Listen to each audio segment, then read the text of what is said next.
Not everyone can be a Meryl Streep or a Jack Nicholson and stay at the top for most of their careers. Most young actors and actresses who get their big break never rise high enough to then endure years of decline. Hollywood rarely goes easy on those who fall short of that coveted level, quickly writing them off at the first sign of trouble.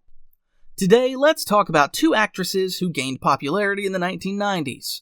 Both had the chance to establish themselves and rise to the next level, but at some point, they ran out of luck, and now they're largely forgotten. Bridget Fonda is the daughter of actor Peter Fonda, and the granddaughter of Henry Fonda. She also has a famous aunt, actress Jane Fonda. With several Oscars and Golden Globes in the family, Bridget never really had to wonder what to do with her life. By the age of 23, she already landed a role in the hit TV series 21 Jump Street, starring Johnny Depp. In 2012, Sony released a film adaptation with Channing Tatum and Jonah Hill, where Depp made a short cameo. Bridget caught the industry's attention and was soon flooded with offers for supporting roles. In 1989, she appeared in the drama Scandal. Although the film didn't make a big splash at the box office, it earned her a Golden Globe nomination. From that point, her career took off. She joined the cast of The Godfather Part 3 and the comedy Doc Hollywood. While The Godfather wasn't a huge box office hit, it received several Academy Award nominations. Doc Hollywood, on the other hand, where Fonda starred alongside Michael J. Fox, became a major success in U.S. theaters. The turning point came in 1992, when she starred in the thriller Single White Female. With a $16 million budget, the film grossed $50 million in the U.S. alone. Fonda's performance made her one of the most talked-about young actresses, with many predicting a bright future. The mid-1990s marked the peak of her career. In 1993, she landed the lead role in a remake of the French film Nikita, retitled Point of No Return. Fonda joined after both Jodie Foster and Winona Ryder passed on the role. Initially, the studio wanted Luc Besson, director of the French original, to helm the remake, but he refused. The project was handed instead to John Badham, known for Short Circuit and Bird on a Wire. Some argue that the film's box office potential was undercut by confusion over its title. For most of its production, the movie was called The Specialist. The studio didn't want to use Nikita, so they went with that instead. But 2 months before release, Warner Brothers told the filmmakers the title was needed for Steven Seagal's next film. Since Seagal was a major star at the time, there was no point in fighting it. As a result, Bridget Fonda's The Specialist was renamed Point of No Return, or The Assassin in some international markets. The new title proved to be a poor choice. We'll never know how the film might have fared under its original title. With the new one, it pulled in average reviews from both critics and audiences. Still, it managed to recoup its $15 million budget. A few months later, Seagal dropped out of The Specialist, and Warner Brothers handed the role to Sylvester Stallone. The lukewarm reception of Point of No Return didn't stop Fonda's career. She went on to lead or co-star in Rough Magic, Little Buddha, Bodies, Rest in Motion, and It Could Happen to You, opposite Nicolas Cage.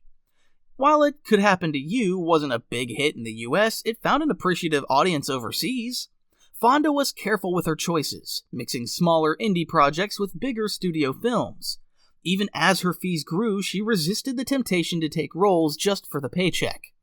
By 1997, it seemed Bridget Fonda was on the verge of becoming a true star.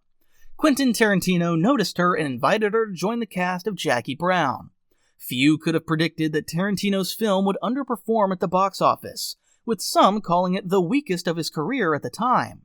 Samuel L. Jackson, however, disagreed, calling it the best Tarantino film he ever worked on. After Jackie Brown, Bridget Fonda's career hit a rough patch. Almost every project she appeared in failed. Some weren't even given wide theatrical releases and went straight to video. A few, like A Simple Plan, clearly didn't deserve the box office disappointment they faced. The likely reason for that flop was the film's long and troubled production history. In fact, Fonda could have starred alongside Nicolas Cage once again in A Simple Plan, but at the time, Cage was demanding even more money than Steven Seagal, which strained the budget. When both Cage and Ben Stiller, who was originally set to direct, dropped out, Brad Pitt stepped in. Initially, Pitt asked for less money than Cage, but as his career began to take off during script revisions, he set his sights on bigger projects and walked away too. With all the star power gone, press interest faded. By the time the film was finished, A Simple Plan seemed too ordinary for critics and audiences. Director Sam Raimi's name didn't carry much weight back then either. The $30 million production grossed only $16 million. After that, Fonda's career took more hits. The horror film Lake Placid underperformed, followed by the big-budget comedy Monkey Bone, which turned out to be a disaster. Despite costing $75 million and starring Fonda opposite Brendan Fraser, it earned just $7 million. To this day, where all that money went remains a mystery. Following so many box office failures, Fonda shifted her focus to television. Her only film role during that period was in the European action movie Kiss of the Dragon, but with Jet Li in the lead, she was overshadowed and gained little from it. It was around this time that composer Danny Elfman, famous for scoring many of Tim Burton's films, entered her life. Technically, they first met during A Simple Plan, but they grew closer in the 2000s.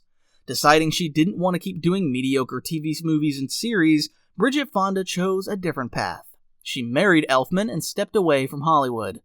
Ironically, she received another Golden Globe nomination for one of her TV projects around the time she left. Since 2002, Fonda has not appeared in films, dedicating herself to her family, and she says she has no regrets. Her final role was in Snow Queen at age 37. Many people remember Linda Fiorentino from her 1990s films, but by the early 2000s she suddenly disappeared from wide-release movies.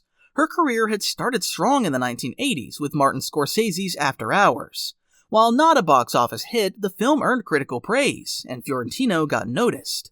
That led to more offers, mostly for smaller films throughout the decade. By the early 90s, however, she began landing roles in bigger Hollywood productions. In 1993, she starred opposite Charlie Sheen in Beyond the Law, a drama based on real events with an $18 million budget.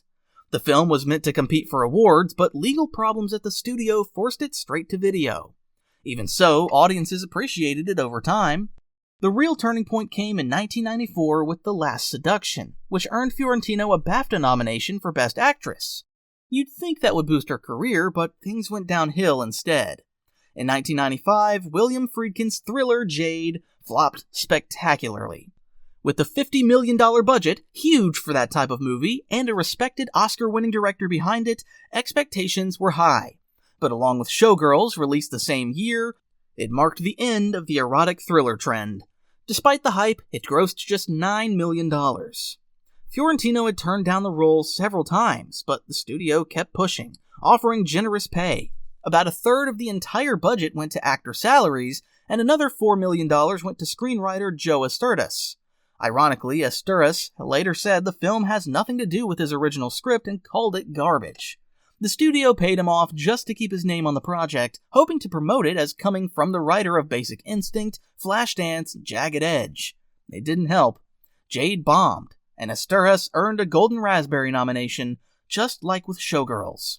After Jade, Fiorentino's luck didn't improve. In 1996, she starred in 2 more flops, including the sci-fi thriller Unforgettable with Ray Liotta. Then in 1997, she had a chance at a comeback with a supporting role in the mega hit Men in Black. The film was a global box office sensation, and Fiorentino briefly found herself back on Hollywood's radar.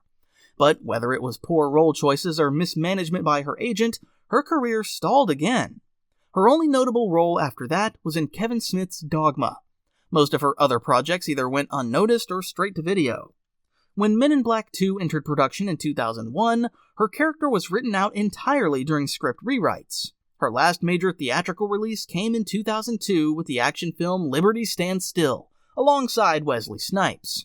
It flopped and Fiorentino began turning down roles. She tried moving into television, but the expensive series she was set to star in never made it out of pre-production. Later, she was attached to a biopic about artist Georgia O'Keeffe, but after clashing with the producer, she left the project. In 2007, she acquired the rights to a script about Russian poet Anna Akhmatova, planning to produce and star. The film was announced, but ultimately cancelled. In 2009, she resurfaced in a small indie drama, Once More with Feeling. The film went largely unnoticed, and since then, Fiorentino has not appeared in any new projects. Thanks for watching, and stay tuned.